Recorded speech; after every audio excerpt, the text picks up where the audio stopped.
Hello, and welcome back to Speak English with Class the podcast, where we learn English and grow together, one honest conversation at a time. I'm Anna. And I'm Jake.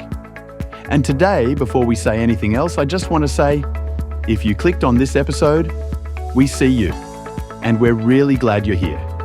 Today's topic is close to our hearts. It's something every single person listening has experienced at some point in their life. Someone hurt you.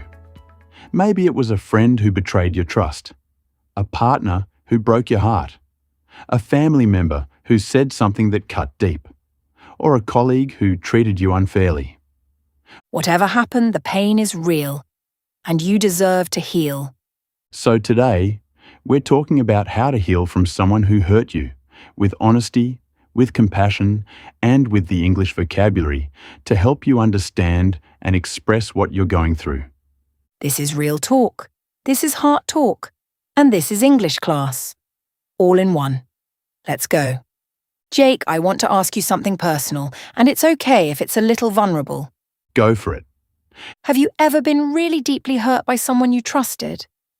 Yeah, I have. A few years ago, one of my closest friends, someone I considered a brother, told other people some very private things I had shared with him in confidence. Things I had never told anyone else. Oh, Jake, I'm sorry. It was devastating, because it wasn't just about what he said. It was about the fact that I trusted him completely. And that trust was broken. And for a long time, I didn't know how to process it. I didn't know what to do with that pain. And I think that's where so many people get stuck. The pain of being hurt by someone, especially someone close to you, it's not just emotional. It affects how you see yourself, how you trust others, and how you move through the world. Exactly. And the danger is when we hold on to that pain for too long, when we let it become a permanent part of who we are, when we let the person who hurt us keep living rent-free inside our heads. That phrase, rent-free in your head, we're going to come back to that, because it's such a perfect way to describe what happens when we can't let go. But here's what I learned. Healing is possible. It takes time, it takes intention, and it takes courage. But it is absolutely possible. And that's what today's episode is all about.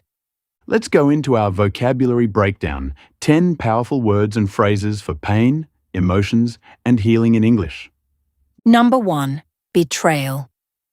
When someone you trust does something that hurts you or breaks your trust. The betrayal I felt when my friend shared my secrets was one of the most painful experiences of my life. Number 2, emotional wound. An injury that is not physical but affects your heart and mind deeply. Some emotional wounds take much longer to heal than physical ones. Number 3, grief. Deep sadness, especially from loss. And you can grieve a person, a friendship, a relationship, not just a death. She went through a period of grief after her closest friendship ended. Number 4, resentment. Bitter anger that builds up when you feel you've been treated unfairly. Holding on to resentment is like drinking poison and expecting the other person to get sick. That quote that is one of the most powerful things I've ever heard about holding grudges. Number 5, closure. A sense of acceptance or resolution after something painful ends. Sometimes we never get closure from the person who hurt us, and we have to find it within ourselves. Number 6, forgiveness. Choosing to release anger or resentment towards someone who hurt you. Important note, forgiveness does not mean what they did was okay. It means you choose to be free. Forgiveness is not a gift you give to the person who hurt you. It's a gift you give to yourself.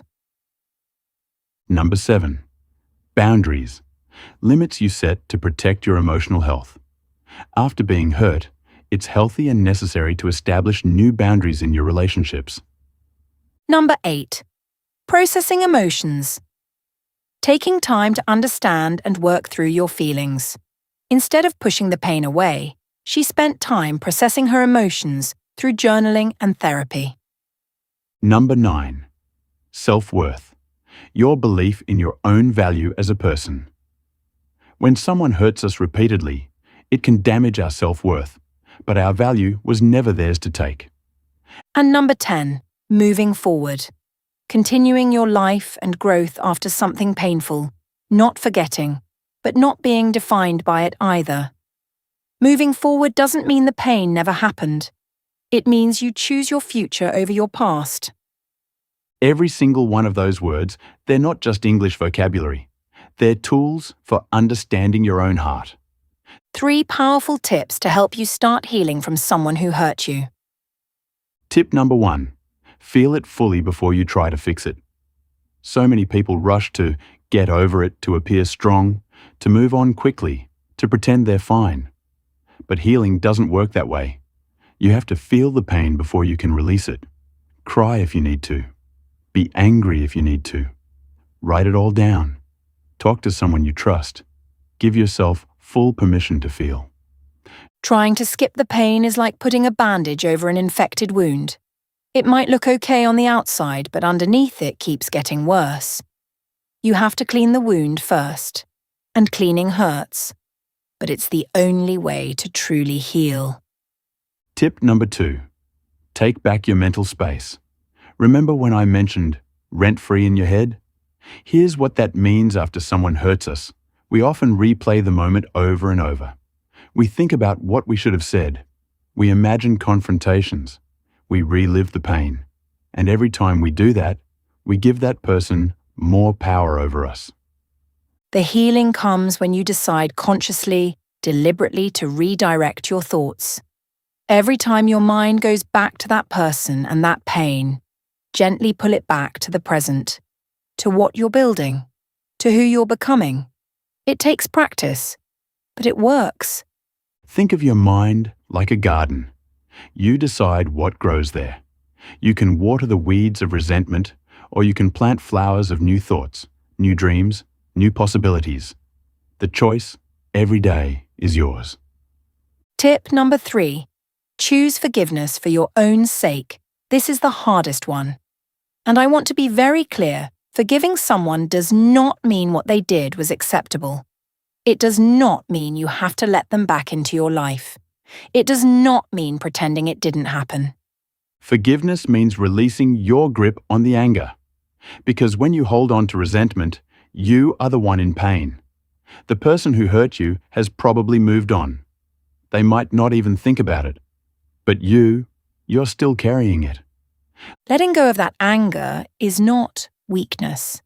It is one of the most powerful things you will ever do. It is choosing your peace over your pain, your future over your past, yourself over someone who already hurt you once. Here is your challenge this week, and this one is deeply personal. I want you to write a letter in English to the person who hurt you. But here's the important part. You are not going to send it. This letter is just for you. In it, write 3 things. What they did and how it made you feel. What you've learned from this experience, and one thing you're choosing to let go of starting today. Write it in English. Use the vocabulary from today. I felt betrayed when this experience taught me. Starting today, I am releasing my resentment about. You don't have to share it with anyone. But writing it, getting it out of your head and onto paper is one of the most powerful tools for healing that exists. And if you feel comfortable, share one sentence from your letter in the comments. Just one. Something you want to let go of. You might be surprised how much strength you find in saying it out loud, even in writing. Let's recap everything from today's beautiful, heartful episode. We talked about the real pain of being hurt by someone we trusted and why it's important to acknowledge that pain honestly, without rushing to fix it. We learned 10 key vocabulary words: betrayal, emotional wound, grief, resentment, closure, forgiveness, boundaries, processing emotions, self-worth, and moving forward. We covered 3 powerful tips. Feel it fully before you try to fix it. Take back your mental space and choose forgiveness for your own sake. And your challenge is to write an unsent letter in English to the person who hurt you and identify one thing you're choosing to release today. If this episode touched your heart today, please give it a like. It helps more people who are hurting find this content when they need it most. Subscribe to Juragan